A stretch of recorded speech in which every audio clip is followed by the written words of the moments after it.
এনসিপির প্রোগ্রামে আসলে নাকি তারা ভয় দেখায়।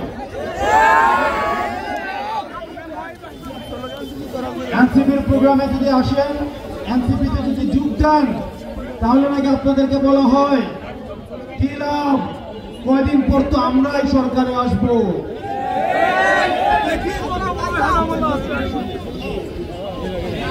আমাদের এনসিপির কোন নেতা কর্মীর গায়ে, এনসিপির কোন নেতা কর্মীকে যদি ভয় দেখানো হয়, আমরা স্পষ্ট করে বলছি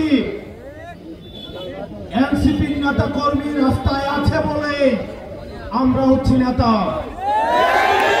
সুতরাং আমার এনসিপির প্রান্তিক পর্যায় থেকে শুরু করে উপজেলা ইউনিট, জেলা ইউনিট এবং আমাদের সেন্ট্রালের প্রত্যেকটা নেতা কর্মীর জন্য আমরা প্রত্যেকেই জীবন দিতে প্রস্তুত।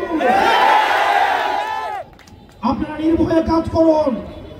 যদি কোনো ভয়ভীতি দেখানো হয় সেটা আমাদেরকে জানাবেন, শুধু ঢাকা থেকে আসতে যতক্ষণ সম্ভব। আমরা প্রশাসনের কাছে বলবো, প্রত্যেকটি রাজনৈতিক দলের এই সিরাজগঞ্জের মাটিতে বেশিরভাগ বিরোধী রাজনৈতিক দলগুলোর সহ অবস্থান নিশ্চিত করতে হবে। কোন রাজনৈতিক দলের সাথে বিমাতা সুলভ আচরণ করবেন না।